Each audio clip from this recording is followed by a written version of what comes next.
Hello, আসসালামু আলাইকুম। কেমন আছেন সবাই? আশা করি ভালোই আছেন।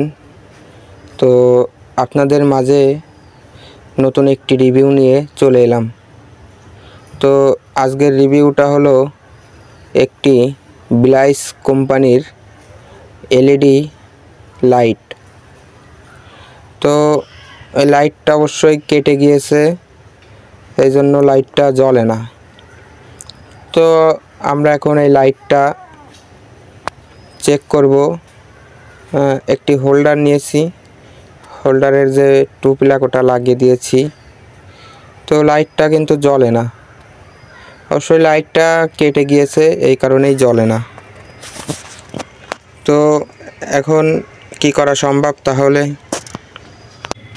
আমি একটা মাল্টিমিটার নিয়েছি। এই মাল্টিমিটার দিয়ে এখন আমি চেক করব যে এটা অবশ্যই 30 ওয়াটের এলইডি। তো এখানে দেখেন, এখানে ভোল্ট শো করার কথা হলো 150, 55, 60 এরকম। তো এখানে শো করছে 200 ভোল্টের উপরে। তো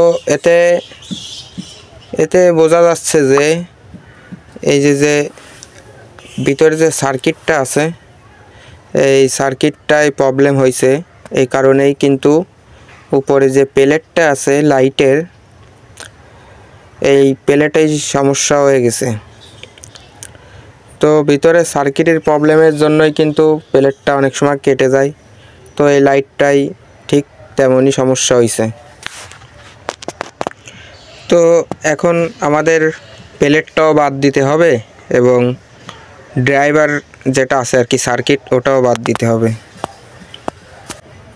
তো অরিজিনাল যে এলইডিগুলো থাকে এগুলো কিন্তু পিছনের যে ক্যাপের যে কানেকশন, এটা আছে পিছনে যে ক্যাপের কানেকশন, এখানে যে দুইটা পিন থাকে এটা কিন্তু পিন না, এটা অবশ্যই অরিজিনাল। এই জন্য এখানে সুন্দর করে কোম্পানি থেকে রাং দিয়ে আর কি ঝালাই করে দিছে। ড্রাইভারের যে কানেকশনটা থাকে সেই কানেকশনের সাথে এটা লাগানো হয়। তো আমরা সুন্দর করে একটা শাকার দিয়ে আমরা সুন্দর করে এটা রাং উঠিয়ে নিব। নেওয়ার পরে আমরা এটা খুলব কি করে? এটা এখানে যে প্লেটটা আছে, এই প্লেটটা কিন্তু যে তিনটে নাট আছে, তিনটা, এই নাটের সাথে আপনার এই যে অ্যালুমিনিয়ামের যে বডি থাকে, এই বডির সাথে কিন্তু এটা, এবং পিছনের যে সাইডটা এটা কিন্তু সুন্দর করে এই বডির সাথে অ্যাটাচ থাকে না, এটা এই নাট দিয়ে, তিনটা নাট দিয়ে এটা লাগানো থাকে।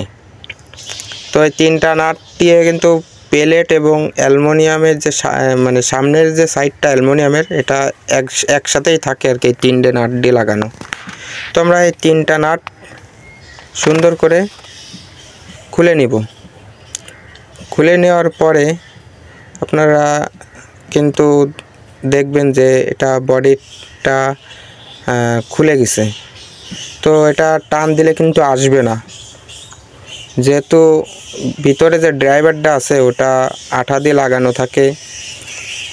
ওইখানে ওই আঠাটা আর কি না ছাড়াই দেওয়ার পর্যন্ত ওখানে লাগানো থাকবে, এবং আমরা টানাটানি না করে এটা সুন্দর করে আঠাটা খুলে নিব।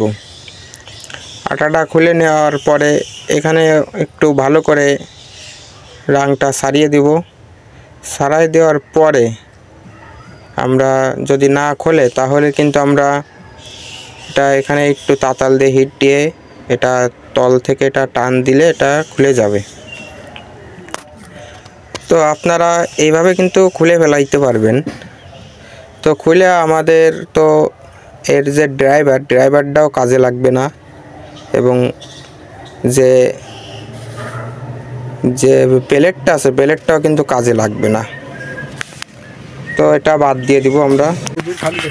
তো ভিউয়ার্স, কিভাবে খুলতে হয় এটাই দেখালাম। আর আমি এতে লাগানোর জন্য যে মানে প্লেটটা কিনছিলাম, সেই প্লেটটা কিন্তু আসলে এটা খাটে না। এইখানে আপনারা চাইলে যে সাধারণত যে 30 ওয়াটের প্লেট পাওয়া যায় সেই প্লেটটা এখানে ব্যবহার করতে পারবেন। তো অরিজিনাল যে প্লেটটা, এই যে প্লেট, এই প্লেটটা কিন্তু এখানে দিলে আপনার যে ছিদ্র থাকে ছিদ্রর সাথে এটা ম্যাচিং হয় না।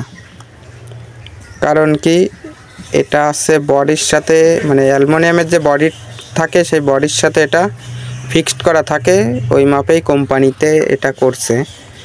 তো আপনারা সাধারণ যে প্লেটগুলো পাওয়া যায় 4 কোনা, সেই প্লেটটা আর কি দিতে পারেন লাগাইয়া। তো এখন তো এইভাবে এটা খুলে এখানে 30 ওয়াটের একটি প্লেট আপনারা লাগাই দিবেন। তো ভিউয়ার্স, ভিডিও এটাই ছিল। ভিডিও ভালো লাগলে অবশ্যই চ্যানেলটি সাবস্ক্রাইব করে রাখবেন এবং ভিডিওতে লাইক করবেন। তো কোনো প্রকার সমস্যা হলে ইলেকট্রিক বিষয়ে আমাকে কমেন্টে জানাবেন। তো আমি আর কি প্লেটটা লাগানো দেখাইতে পারলাম না, কারণ আমি যেটা কিনছি ওটা এখানে লাগানো যায় না। তো পরের ভিডিও কেউ যদি লাগানো দেখতে চান অবশ্যই কমেন্টে জানাবেন। তো ভিউয়ার্স, ভিডিও এটাই ছিল। আমার ভিডিও যদি ভালো লাগে অবশ্যই লাইক করবেন এবং আমার চ্যানেলে নতুন হয়ে থাকলে অবশ্যই চ্যানেলটিকে সাবস্ক্রাইব করে রাখবেন এবং বেল আইকনটা বাজিয়ে দিবেন।